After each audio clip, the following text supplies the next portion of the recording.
بسم اللہ الرحمن الرحیم۔ اس دستور اور آئین کا 5واں پارہ آج آپ نے سنا۔ ان مبارک آیات میں اللہ ذو الجلال نے 20 ایسے مہم مسائل کے متعلق اپنی مخلوق کو خبردار بھی کیا ہے اور رہنمائی بھی دی ہے۔ میں ان میں سے صرف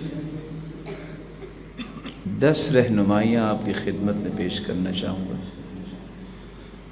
سب سے پہلی رہنمائی جو قرآن مجید میں اس پارے کے اندر میرے اور آپ کے لیے ہے وہ ہے الرجال قوامون علی النساء۔ مردوں کو عورتوں پہ ذمہ دار بنایا گیا ہے۔ اس ذمہ داری کا سبب کیا ہے؟ اللہ نے فضیلت دی ہے کیونکہ یہ اپنا مال خرچ کرتے ہیں۔ ان پر ذمہ داری ہے کہ اپنے بیوی بچوں کے معاملات کو انتہائی شائستگی کے ساتھ اور معروف طریقے کے ساتھ مکمل کرے۔ جب انسان نکاح کرتا ہے اسی دن سے ہی اس بات کا وہ عہد کرتا ہے کہ اس عورت کی تمام قسم کی فائنینشیل ذمہ داری میں اٹھاؤں گا۔ تو مرد کو اللہ تعالیٰ نے یہ فضیلت بھی دی ہے، اسی وجہ سے وہ اپنی ذمہ داری کا احساس کرتا ہے۔ اور اللہ ذو الجلال کے فیصلے کتنے پیارے ہیں۔ حالانکہ اس کی ذمہ داری ہے، اس نے ایک کانٹریکٹ سائن کیا ہے نکاح کر کے، لیکن زندگی کے اندر جتنا بھی مال یہ خرچ کرے گا اپنی بیوی پر، اپنی اولاد کی پرورش اور ان کی تربیت پر، وہ فکر اگر کروڑوں تک بھی پہنچ جائے تو ما اطعمت زوجتك فهو لك صدقہ وما اطعمت ولدك فهو لك صدقہ۔ جب نامہ اعمال کھلے گا تو یہ کروڑوں روپے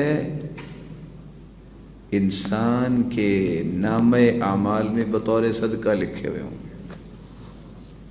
اللہ کی ذمہ داری۔ آج ایک نہیں 10 فتوے آتے ہیں، طلاق صرف اس بات پہ ہو جاتی ہے خرچ نہیں دیتا، بلکہ بچوں کی ضروریات کو بھی پورا نہیں کرتا، اور مال بھی ہے۔ میں اس فتوے کو پیش کرنے سے پہلے دعا کرنے لگا ہوں، آمین کہہ دیجئے گا۔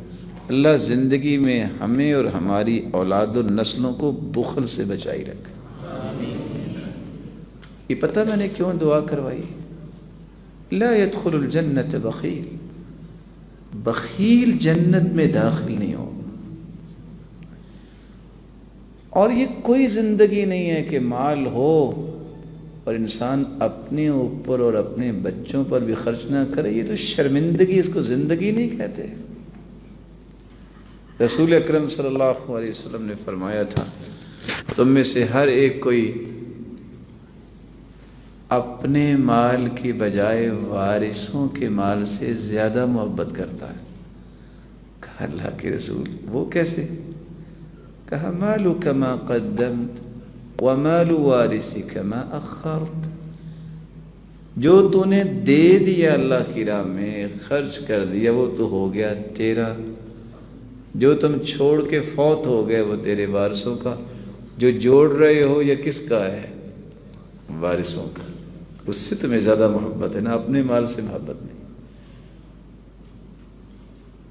2 چھوٹے چھوٹے راز اگر کسی کو سمجھ میں آ جائے نا تو وہ یہ کام نہیں کرتا، وارثوں کے مال سے محبت نہیں کرتا۔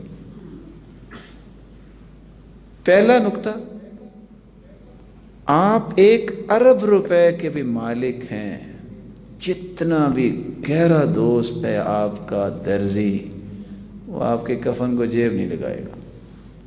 لگائے گا جی؟ آپ 1 روپیہ نہیں لے جا سکتے۔ یہ ارب روپیہ آپ چھوڑ کے جا رہے ہیں دوسرا نقطہ، اڑائیں گے آپ کے وارث ہی، حساب آپ کو ہی دینا پڑے گا۔ کسی کو یہ دو نقطے سمجھ آ جائیں تو کبھی بھی وارثوں کے مال سے محبت نہیں کرتا، وہ اپنے مال سے محبت کرتا ہے۔ اپنا مال کون سا ہے؟ جو اللہ کی راہ میں دے دیا، جو جائز کاموں پہ خرچ کر لیا۔ اس لیے صحیح مسلم کی روایت یاد رکھنے والی ہے۔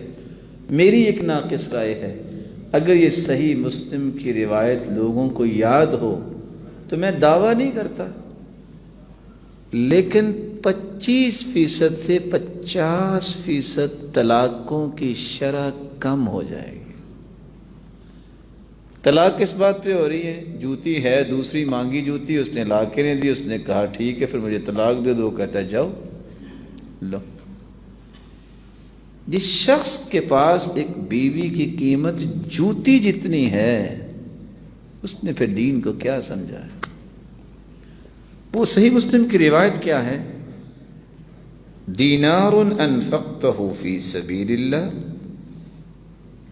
ایک دینار تم اللہ کی راہ میں خرچ کرو، ودینار انفقتہ فی رقبہ، دوسرا دینار تم گردن آزاد کرنے کے لیے خرچ کرو، ودینار تصدقت بہ علی مسکین، تیسرا دینار تم مسکین پہ صدقہ کرو، ودینار انفقتہ علی اہلک، اور چوتھا دینار تم بیوی پہ خرچ کرو۔ یہ چاروں دینار جب قیامت کے دن ان کا نتیجہ سامنے آئے گا، اعظم اجرا الذی انفقتہ علی اہلک، اللہ کی راہ میں مسکین پر گردن آزاد کروانے پر 3 دینار خرچ ہوئے، ایک بیوی کی جائز ضرورت پوری کرنے کے لیے خرچ ہوا، سب سے زیادہ اجر اس دینار کا ملے گا جو بیوی پہ خرچ کیا۔ اگر کسی کو یہ حدیث یاد ہو جائے تو کیا خیال ہے کتنے گھر بچ سکتے ہیں؟ آپ عبادت سمجھ کے، خوشی سمجھ کے یہ کام کیا کرو کہ میں نے اپنے بیوی بچوں پہ خرچ کرنا۔ بعض لوگوں کو یہ بھی شکایت ہوتی ہے، سوالات اس طرح کے بھی آ جاتے ہیں، بس یہ کیا کریں میری بیوی کے شوق ہی ختم نہیں ہوتے، یہ کھاتی بہت ہے۔ اگر تو اجر زیادہ ہے اس کا، بلکہ آپ زیادہ کھلاؤ اسے، صدقہ ہی ہے نا۔ اذا كانت اکولہ طیب فزید فی اکلہا، تو اس کو اور اچھے کھانے کھلاؤ، صدقہ ہی ہے نا۔ اور اللہ کے رسول صلی اللہ علیہ وسلم نے حجۃ الوداع کے موقع پر یہ بات سمجھا دی تھی جو امت کو سمجھ نہیں آ رہی۔ فَأَحْسِنُوا إِلَيْهِنَّ فِي كِسْوَتِهِنَّ وَطَعَامِهِنَّ، راز کی بات بتا دی، ان کے لباس کا خیال رکھنا اور ان کے کھانے کا، کبھی آپ کو پریشانی نہیں ہوگی۔ اچھا لباس، اچھا کھانا، یہ تمہارے گھر کی دہلیز ہے۔ اس حدیث کی روشنی میں علماء یہ کہتے ہیں جو شخص اس نصیحت نبوی پر عمل کرتا ہے وہ گھریلو مکارہ سے محفوظ رہتا ہے۔ رسول اکرم صلی اللہ علیہ وآلہ وسلم نے ایک تیسری رہنمائی بھی دی ہے، اگر وہ اطاعت نہیں کرتی، تھوڑی سی گفتگو میں، رویے میں، معاملات میں اے بی سی آ گئی ہے تو سب سے پہلے اسے واعظ کرو، نصیحت کرو کہ نیک عورتیں ایسا نہیں کرتی، نیک عورتیں ایسا نہیں بولتی، نیک عورتوں کے رویے یہ نہیں ہوتے، سمجھاؤ۔ نہیں سمجھی وَاهْجُرُوهُنَّ فِي الْمَضَاجِعِ، گھر میں ہی رکھو، دھکا نہ دو، مارو نہیں، گھر میں ہی رکھو لیکن بستر الگ کر لو۔ پھر بھی نہیں سمجھی ایک تیسرا رویہ بھی ہے، وَاضْرِبُوهُنَّ، سرزنش بھی کر سکتے ہو۔ کیسے سرزنش کرو؟ عبداللہ ابن عباس رضی اللہ تعالی عنہ، وَاضْرِبُوهُنَّ بِالسِّوَاكِ او بالمندیل۔ آپ دیکھا ہوگا پرانے لوگ، اب تو وہ بھی لوگ چھوڑ گئے، جیب میں ہینڈ کرچیف رکھتے تھے، اس رومال کے ساتھ مسواک کے ساتھ سرزنش کر سکتے ہو۔ حدیث میں آتا ہے ایک شخص نے اپنی بیوی کو ایک لگائی، باپ اپنی بیٹی کو لے کے اللہ کے رسول کے پاس آیا، کہا دیکھو کس طرح منتوں سے پہلے اس نے رشتہ مانگا، اب دیکھو نشان ڈال دیا ہے۔ اللہ کے رسول نے فرمایا ہم قصاص لیں گے۔ اوپر سے آیت اترائی، الرجال قوامون علی النساء۔ اللہ کے رسول فرماتے ہیں اردنا شیئا واراد اللہ شیئا، ہم نے کچھ چاہا، اللہ نے کچھ چاہا۔ لیکن یہاں آداب کا خیال رکھنا ضروری ہے۔ فَاضْرِبُوهُنَّ غَيْرَ مُبَرِّحٍ، اس مار سے ہڈی نہیں ٹوٹنی چاہیے، چہرے پہ نہیں مارنا چاہیے۔ لا تضرب الوجه فإن الصورة محترمة، انسان کی شکل و صورت بڑی محترم ہے۔ ظلم کرتے ہوئے نہ مارو۔ ما ضرب رسول اللہ صلی اللہ علیہ وسلم خادما ولا امرأة قط، پوری زندگی اللہ کے رسول صلی اللہ علیہ وسلم نے اپنی کسی بھی بیوی کو مارا نہیں ہے۔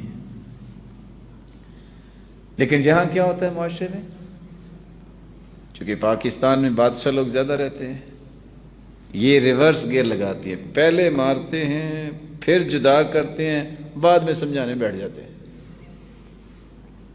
یہ دین نہیں ہے۔ طلاقیں کیوں ہوتی ہیں؟ اگر آپ 6 باتیں ذہن میں رکھ لیں تو میں یہ سمجھتا ہوں معاشرے کی طلاق تو ویسے ہی فوت ہو جائے گی۔ قرآن نے 3 درجے تو یہ بتائے، پہلا تو بتایا واعظ کرو، نصیحت کرو۔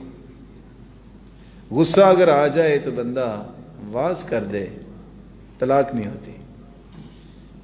غصہ آ جائے تو طلاق کا لفظ بولنے کی بجائے بستر الگ کر لو، آخر غصہ ٹھنڈا ہو جائے گا۔ غصہ اگر آ گیا ہے تو چلو سرزنش کر لو، پھر بھی بات نہیں سمجھتی، سرزنش کو آپ سپیس دو۔ جب بستر الگ ہوا ہے کسی بڑے کو کہہ دو، ان کے والد کو والدہ کو کہہ دو کہ معاملہ ٹھیک نہیں ہے۔ تیسرا درجہ، پھر بھی بات نہیں بنتی تو وَاهْجُرُوهُنَّ فِي الْمَضَاجِعِ، اس کا معنی بیان کرنے والوں نے یہ بھی کیا ہے کہ حجر کا مطلب یہ ہے اسے لا تعلقی کر دو۔ یہ بہت بڑی سزا ہوتی ہے۔ کاش کہ عورتیں سمجھ جائیں کہ حجر کتنی بڑی سزا ہے۔ امام ابن عبد البر کہا کرتے تھے کسی کی زبان اور ہاتھ سے مومن محفوظ رہے یہ مومن کامل ہے، لیکن زبان بند کر لینا یہ بہت سخت سزا ہوتی ہے کہ کوئی شخص اس لائق نہیں ہے کہ اس سے گفتگو کی جائے۔ فَبَعَثُوا حَكَمًا مِّنْ أَهْلِهِ وَحَكَمًا مِّنْ أَهْلِهَا، پھر بھی کام نہیں بن رہا۔ ایک مرد کی طرف سے ایک عورت کی طرف سے 2 بیٹھ کے سمجھا دیں کہ اللہ سے ڈرو، کیوں برباد کر رہے ہو، اولاد ہے، بچے ہیں، یا نہیں بھی بچے، آپ کا خاندان ہے، کیوں والدین کو پریشان کر رہے ہیں؟ اس 4تھے مرحلے کے بعد آپ سرزنش کریں، یہ 5واں مرحلہ ہے۔ 6واں مرحلہ، فَأَشْهِدُوا ذَوَيْ عَدْلٍ مِّنْكُمْ، اگر آپ نے طلاق دینی ہے تو آپ کو گواہ بنانے چاہیے، اور طلاق بھی آپ کو دینی ہے تو اس طہر میں دینی ہے جس طہر میں پاکیزگی کی حالت میں عورت ہو، آپ اس کے پاس نہ گئے ہوں۔ یہ 6 طریقے اگر اختیار کر لیے جائیں کوئی بندہ طلاق دے گا۔ پھر بھی اگر تم نے طلاق دینی ہے وہ آپ 1 مرتبہ دو یا 3 مرتبہ دو یا 300 مرتبہ دو، طلاق ایک ہی ہوگی۔ یہ 6 بیریئرز لگائے ہیں شریعت نے، جو ان کو کراس کر کے پھر وہ ہجوم ناری کرتا ہے تو پھر اس کے نتائج تو آپ کے سامنے، پھر گھر اجڑتے بھی ہیں، برباد بھی ہوتے ہیں۔ تو قرآن مجید نے ایک ہی آیت میں 3 باتیں ہمیں سمجھائی ہیں۔ ذمہ دار مرد ہے، اس کو گھریلو اخراجات پورے کرنے چاہیے، اور بہت عیب کی بات ہے اس مرد کے لیے جو سوچتا ہے کہ بیوی وہ جہیز لے کے آئے، وہ یہ کرے، اور کتنے گھروں کی لڑائیاں یہ ہوتی ہیں، تم لے کے کیا آئی ہو۔ ہمارے استاد تو کہتے ہوتے تھے، میں نہیں کہتا صرف نقل کرتا ہوں، وہ کہتے تھے تفن للرجال، ایسے آدمیوں پہ تف ہے کہ جن کو شرم نہیں آتی کہ وہ بیویوں سے اس بات پہ جھگڑا کرتے ہیں کہ تم لے کے کیا آئی ہو۔ تم نے لے کے آنا تھا، تم ذمہ دار ہو، تم مرد ہو، وہ تو عورت ہے۔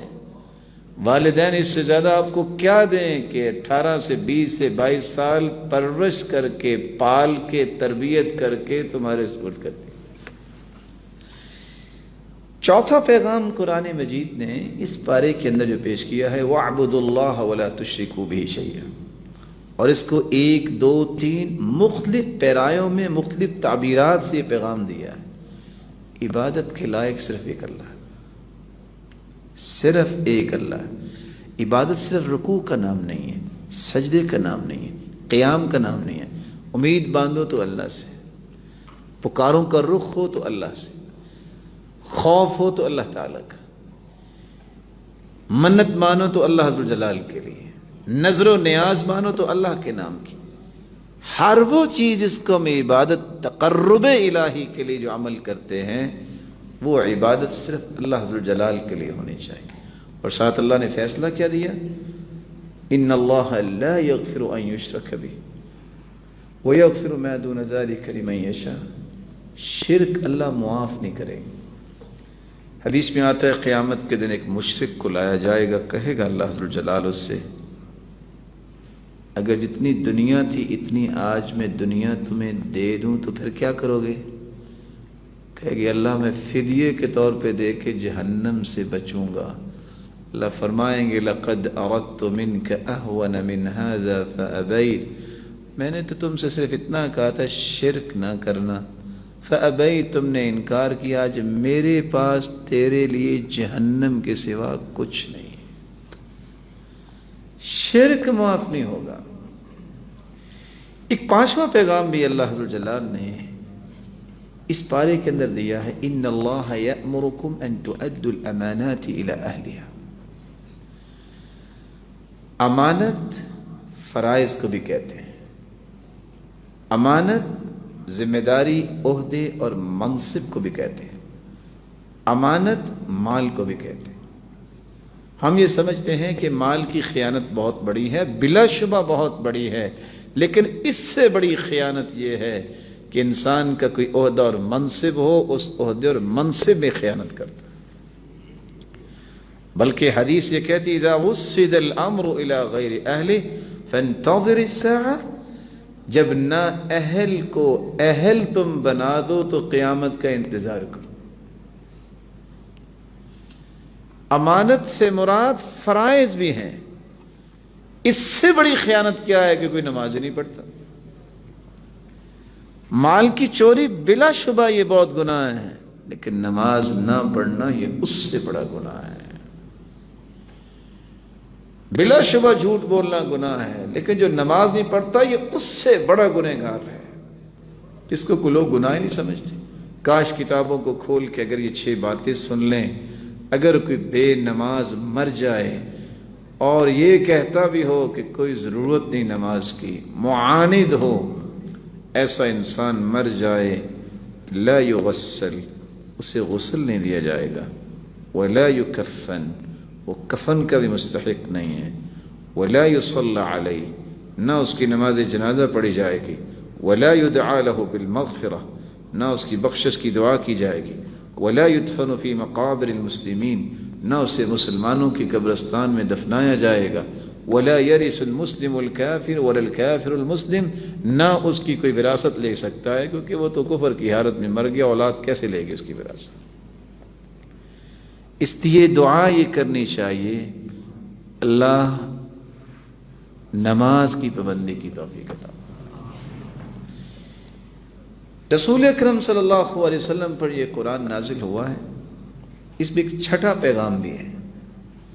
أَلَمْ تَرَ إِلَى الَّذِينَ يَزْعُمُونَ أَنَّهُمْ آمَنُوا بِمَا أُنزِلَ إِلَيْكَ وَمَا أُنزِلَ مِنْ قَبْلِكَ يُرِيدُونَ أَن يَتَحَاكَمُوا إِلَى الطَّاغُوتِ۔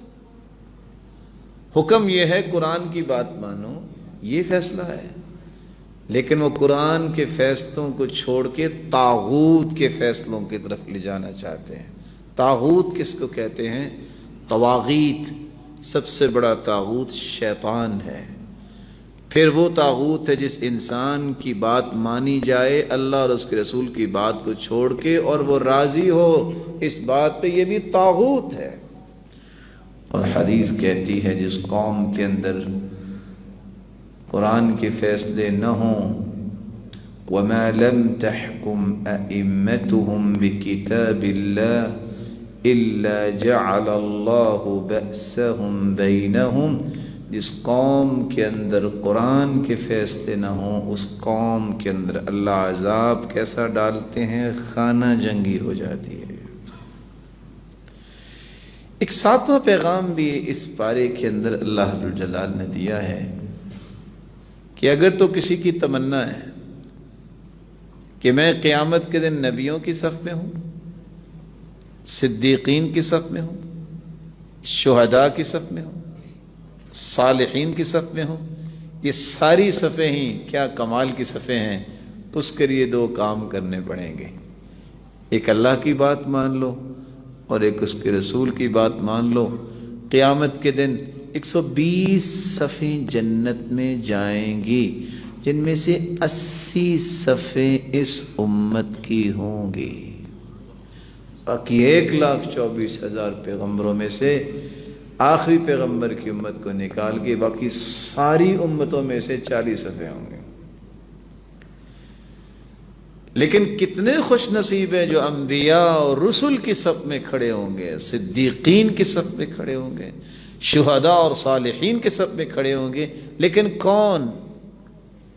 جو اللہ کی اطاعت کرتا ہے، جو اللہ کے رسول کی اطاعت کرتا ہے۔ ایک 8واں پیغام بھی اس پارے کے اندر ہے، اور یہ میری اور آپ کی زندگی کے ساتھ ایک ملحق مسئلہ ہے۔ وَإِذَا ضَرَبْتُمْ فِي الْأَرْضِ فَلَيْسَ عَلَيْكُمْ جُنَاحٌ أَن تَقْصُرُوا مِنَ الصَّلَاةِ۔ جب تم سفر کرو تو سفر میں بہت ساری آسانیاں مل جاتی ہیں۔ مرد پہ جمعہ فرض ہے، مسافر بن جائے تو فرضیت ختم ہو جائے گی۔ روزہ واجب اور فرض ہے، لیکن اگر آپ سفر پہ ہیں تو شریعت آپ کو اجازت دے گی۔ لَيْسَ مِنَ الْبِرِّ الصِّيَامُ فِي سَفَرٍ، یہ کوئی نیکی نہیں ہے۔ ہوا یہ کہ سفر میں تھے، کچھ لوگوں نے سایہ کیا ہوا، کچھ لوگ بیٹھے ہیں۔ پوچھا کیا ہے؟ کہتے ہیں جو بیٹھے ہوئے انہوں نے روزہ رکھا ہوا ہے، جنہوں نے سایہ کو انہوں نے روزہ نہیں رکھا تھا، شریعت کی آسانی نہیں تھی۔ اللہ کے رسول نے فرمایا لَيْسَ مِنَ الْبِرِّ الصِّيَامُ فِي سَفَرٍ، سفر میں روزہ رکھنا کوئی نیکی نہیں ہے کہ اپنے آپ کو تم ہلاک کر بیٹھو۔ وہاں سفر کی آسانیوں میں ایک یہ بھی آسانی ہے کہ آپ قصر نماز پڑھ سکتے ہیں۔ یہ قصر نماز کیا ہوتی ہے؟ سیدہ عائشہ رضی اللہ تعالی عنہ فرماتی ہیں نماز 2 رکعتیں فرض ہوئی، سفر میں دو کی 2 ہی رہ گئیں، اور حضر میں اللہ نے اس کو زیادہ کر دیا۔ آپ جب سفر کرتے ہیں، کتنا سفر؟ جعل رسول اللہ صلی اللہ علیہ وسلم 3 فراسخ، صحیح مسلم کی روایت ہے 3 فرسخ اگر آپ سفر کریں تو آپ قصر کر سکتے ہیں۔ یہ فرسخ کیا ہوتا ہے؟ 1 فرسخ 3 حجازی میل کا ہوتا ہے، تو 3 فرسخ 3 کو 3 سے ملٹیپلائی کریں، 9 میل حجازی بن گئے۔ 9 میل حجازی کو اگر برطانوی کلومیٹر کے ساتھ چیک کریں تو 22.5 کلومیٹر بنتا ہے۔ آپ 22.5 کلومیٹر سفر کریں تو آپ قصر کر سکتے ہیں۔ صبح کی نماز 2 رکعت ہے تو 2 رکعت پڑھیں گے۔ سنتیں چونکہ اللہ کے رسول نے سفر میں بھی نہیں چھوڑی، حضر میں بھی نہیں چھوڑی، تو پڑھنی ہے، خاص سفر میں ہوں یا گھر میں ہوں۔ ظہر کی نماز 10 کی بجائے ہم 2 رکعتیں پڑھیں گے جو فرض ہے، عصر کی نماز جو 4 رکعتیں ہم 2 رکعتیں پڑھیں گے، مغرب کی نماز 5 رکعتیں ہم صرف پہلے 3 فرض پڑھیں گے، سنتیں نہیں پڑھیں گے، عشاء کی نماز جو ہے اس کے صرف 2 رکعتیں پڑھنے کے بعد ہم وتر پڑھیں گے، کیونکہ اللہ کے رسول نے وتر بھی سفر میں بھی نہیں چھوڑا اور حضر میں بھی نہیں چھوڑا۔ آپ کتنے دن تک سفر کر سکتے ہیں اور قصر کر سکتے ہیں؟ آپ جمہور کہتے ہیں اگر کوئی 3 دن سفر میں ہے تو 3 دن تک قصر کر سکتا ہے، لیکن شیخ البانی رحمۃ اللہ علیہ اور امام بخاری رحمۃ اللہ علیہ نے جو باب باندھا ہے باب ابواب التقصیر، اس کے اندر جو حدیث لے کے آئے عبداللہ بن عباس کی کہ آپ 19 دن تک قصر کر سکتے ہیں۔ شریعت کی کتنی بڑی آسانی ہے۔ ایک نواں پیغام بھی اس پارے کے اندر ہے اور وہ کیسا کمال کا ایک پیغام ہے۔ وَمَن يُشَاقِقِ الرَّسُولَ مِن بَعْدِ مَا تَبَيَّنَ لَهُ الْهُدَى وَيَتَّبِعْ غَيْرَ سَبِيلِ الْمُؤْمِنِينَ، جو اللہ کے رسول کی نافرمانی کرتا ہے، مومنوں کا راستہ بالکل واضح ہے، نُوَلِّهِ مَا تَوَلَّى وَنُصْلِهِ جَهَنَّمَ وَسَاءَتْ مَصِيرًا، اس کو تو ہم جہنم کا ایندھن بنائیں گے۔ امام شافعی کہتے ہیں میں نے صرف 300 مرتبہ قرآن پڑھا کہ میں اجماع کی دلیل تلاش کروں، مجھے یہ آیت ملی کہ یہ سبیل المؤمنین جو ہے یہ امت کا اجماع ہے۔ کتنی مرتبہ قرآن پڑھا؟ یہ میں اس امام شافعی کی بات کر رہا ہوں جو کہا کرتے تھے میں رمضان میں 60 قرآن ختم کرتا ہوں۔ کتنے قرآن؟ ہم تو 2 4 10 20 آدھ گھنٹہ زیادہ کھڑا ہونا پڑ جائے تو کہتے ہیں بس آج تو مر گئے، اور امام شافعی کہتے تھے میں 60 ختمہ، میں رمضان میں 60 قرآن ختم کرتا ہوں۔ ویسے تعجب کی بات ہے، اگر کہیں کاروبار کے لیے آپ نے جانا ہو نا تو آپ مسلسل 14 گھنٹے بھی سفر کر سکتے ہیں نا، بلکہ اگر کہیں سے کوئی فائل لینی ہو کہ آج جو ہے وہ یہاں بھی زمین جو ہے وہ فلاں آرچڈ کی نکل آئی ہے، فائل لینے کے لیے ایک ٹانگ پہ بھی 2 گھنٹے کھڑے ہو سکتے کہ نہیں ہو سکتے؟ اس لیے اللہ کے رسول نے فرمایا تھا اگر کوئی بطحان یا وادی عقیق جائے اور 2 اونٹنیاں لے کے آ جائے، کسی کو پسند ہے؟ صحابہ نے کہا کیوں نہیں؟ فرمایا تم 2 آیتیں پڑھتے ہو نا، 2 اونٹنیوں جتنا ثواب ہی ہے، 3 جو پڑھو گے تو 3 سے زیادہ ثواب ملے گا اس کا۔ تو اللہ عز و جلال کے ایسے بندے بھی تھے، حالانکہ یہ انسان یتیم تھا۔ میں اس کی ہسٹری پڑھ رہا تھا اور میں آپ سے بھی کہوں گا امام شافعی کی ہسٹری ضرور پڑھی، امام بخاری اور امام شافعی دونوں یتیم تھے۔ اللہ نے وہ کام لیا ہے جو کسی نے کیا ہی نہیں ہے۔ کچھ لوگ بہانہ بناتے ہیں نا بس جی یتیم ہے یہ تو پڑھ نہیں سکتا، تاریخ 1400 سال کی بنائی یتیموں نے۔ اللہ کے رسول بھی یتیم، امام بخاری بھی یتیم، امام شافعی بھی یتیم، امام محمد بن حسن بھی یتیم، امام ابن عبد البر بھی یتیم، امام ابن حجر اسقلانی بھی یتیم، جتنے بھی دنیا میں بڑے بڑے علماء جن کا نام آ جاتا ہے وہ سب یتیم تھے، اللہ نے کام ہی ان سے لیا۔ آخری بات، اس پارے کے اندر ویسے تو بہت سارے ایسے پیغام تھے، لیکن ہم یہ 10واں اور آخری پیغام دینا چاہیں گے۔ منافق کے بارے میں اللہ تعالیٰ نے ایک فیصلہ دے دیا ہے، ان المنافقین فی الدرک الاسفل من النار، منافق جہنم کے نچلے طبقے میں ہوگا۔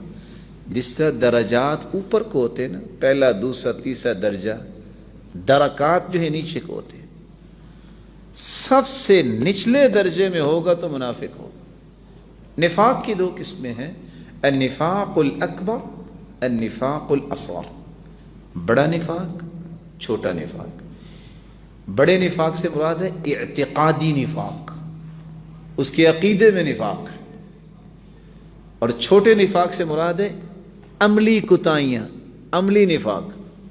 کیسے فرق کریں گے؟ اعتقادی نفاق کیا ہوتا ہے؟ بغض الرسل، جس بندے کے دل میں انبیاء و رسل کا بغض ہو، یہ عقیدے کا منافق ہے، یہ کافروں سے بھی نیچے جہنم میں ہوگا۔ بغض ما جاء به الرسل، انبیاء اور رسل جو دین لے کے آئے ہیں، جو اس دین سے نفرت کرے گا، اس وحی سے نفرت کرے گا، یہ بھی عقیدے کا منافق ہے۔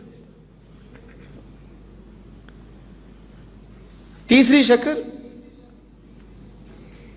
کراہیت نصرت الرسل، جو انبیاء و رسل کی مدد کو پسند نہیں کرتا، یہ عقیدے کا منافق ہے، یہ جہنم کے نچلے درجے میں ہوگا اگر توبہ نہیں کرتا۔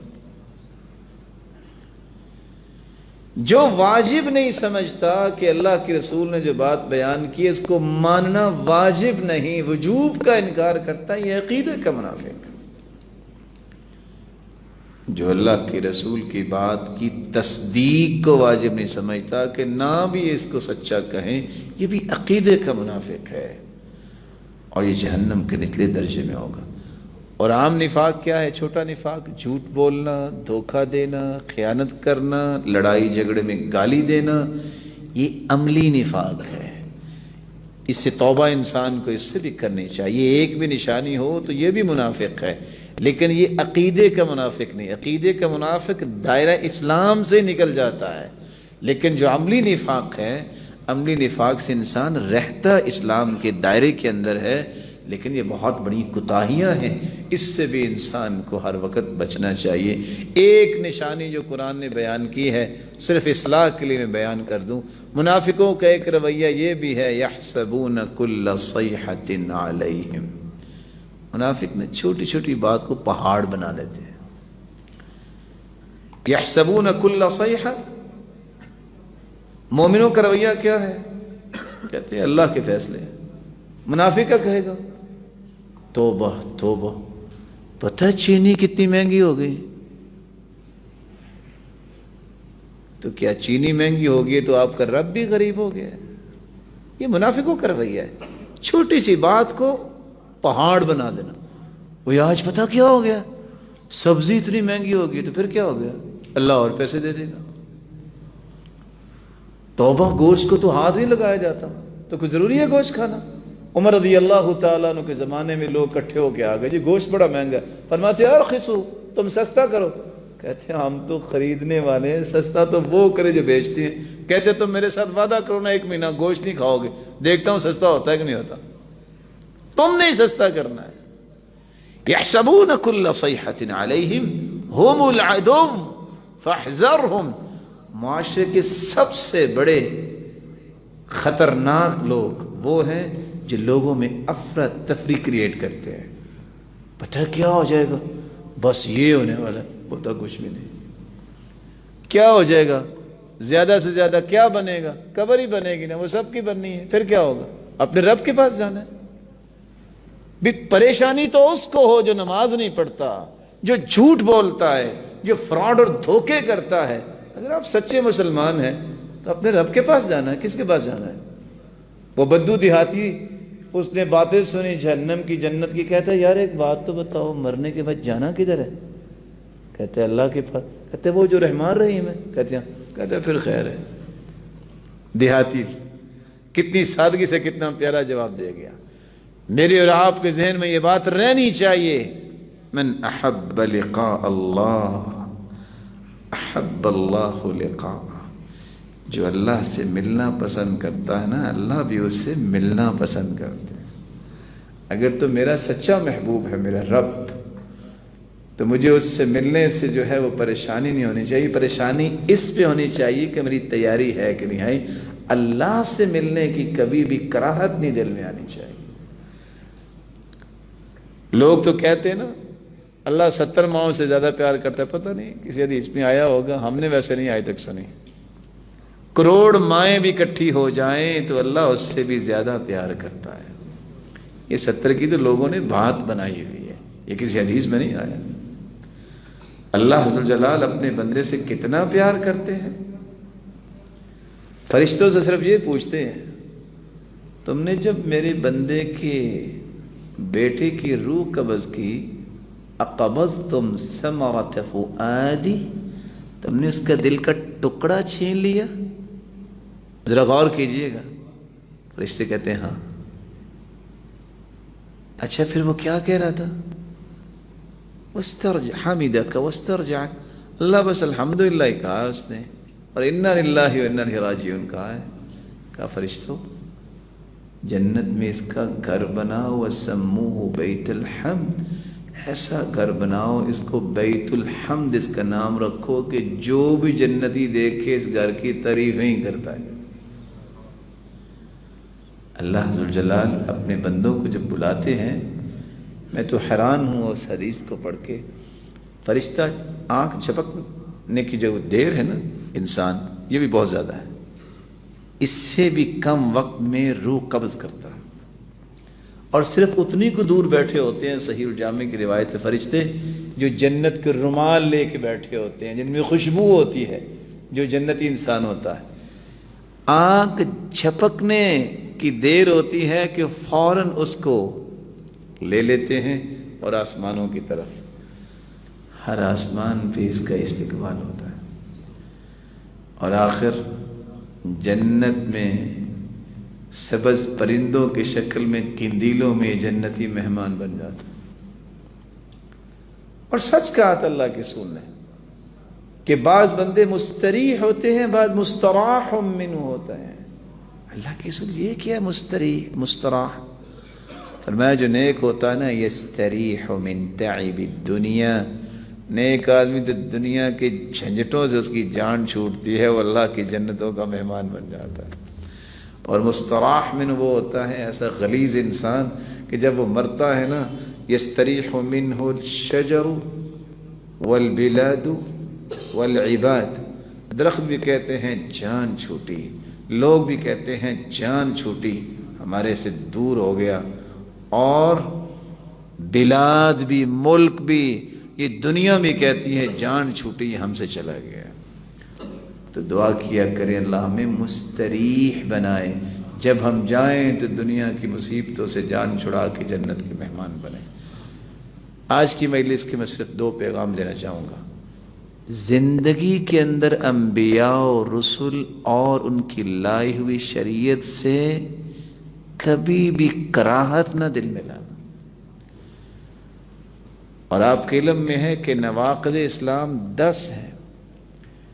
ایک بندہ کام کرتا بھی ہو لیکن نفرت کرتا ہو کہ یہ چیز ٹھیک نہیں ہے، وہ بندہ دائرہ اسلام سے خارج ہو جاتا ہے. من استہزأ بما جاء به رسول اللہ صلی اللہ علیہ وسلم ولو عمل به فقد کفر. مذاق نہ کبھی شریعت کے ساتھ کرنا، نبیوں کے ساتھ مذاق نہ کرنا. جو مذاق کا نشانہ بناتا ہے، جو اللہ کے رسول دین لے کر آئے ہیں، خواہ عمل بھی کرتا ہو پھر بھی وہ کافر ہو جاتا ہے. اور دوسرا پیغام، قرآن مجید سے بڑا کوئی بھی دستور اور آئین میری اور آپ کی زندگی کے لیے نہیں. اللہ کی قسم، ایم اللہ، زندگی میں جب تک قرآن نہیں آتا اس وقت تک سکون نہیں آتا. دنیا کا سب سے بڑا سکون جو ہے وہ یہ ہے کہ انسان قرآن کی تلاوت ہر وقت کرنے والا ہو. اور آپ انالیسس کر کے دیکھ لیجئے، ساری دنیا کی نعمتیں مل جائیں کسی کو، اس کے دل میں چین نہیں ہوگا. لیکن جو چین اللہ نے قرآن پڑھنے والوں کو دیا ہے، سفیان ثوری نے سچ کہا تھا، لو علم الملوک ما فینا لجادلونا بالسیوف. اگر بادشاہوں کو پتہ چل جائے نا کہ قرآن و حدیث پڑھنے سے ہمیں سکون کتنا ہے، تو یہ تلواریں لے کے سکون ڈھونڈنے ہمارے پیچھے بھاگیں گے. ہمیں دو، ملے گا ان کو تب ہی جب یہ خود قرآن پڑھیں گے. دنیا کی کسی چیز میں ایسی لذت نہیں ہے جو قرآن میں ہے. اس لیے ہر وقت قرآن کی تلاوت کو اپنا معمول بنائیے، صرف رمضان میں نہیں. مجھے وہ قصہ یاد آ رہا ہے، ریاض میں میں اتفاق سے درس لے کے فارغ ہوا تو ساتھی نے بتایا، ایک شخص تھا، اللہ نے سمجھ کب دی، بڑھاپے میں بڑی کوشش کرتا ہے، زبان پہ لفظ نہ آتے، تو آ کے کہتا ہے مولانا میں ایک مسئلہ پوچھنا چاہتا ہوں، مجھے نہ صرف قل هو اللہ، قل اعوذ برب الفلق، قل اعوذ برب الناس، یہ تینوں صورتیں آتی ہیں، میں نے اس کے لیے تینوں صورتیں ہی پڑھتا رہتا ہوں، 1 گھنٹہ قیام کرتا ہوں، تو مجھے نیکی ملے گی نا؟ لا الہ الا اللہ، 1 گھنٹہ وہ تینوں صورتیں پڑھتا رہتا، تو پھر وہ نا قرآن تو باقی نہیں پڑھا تھا، تو کہتا تھا یا اللہ، انگلی سارے قرآن پہ پھیرتا اور کہتا یا اللہ تو نے یہ بھی سچ کہا ہے، یا اللہ مجھے پتہ تو نہیں ہے تو نے یہ بھی سچ کہا۔ ہوا یہ شخص وہاں کام کرتا تھا کہ لگا وہ فوت ہو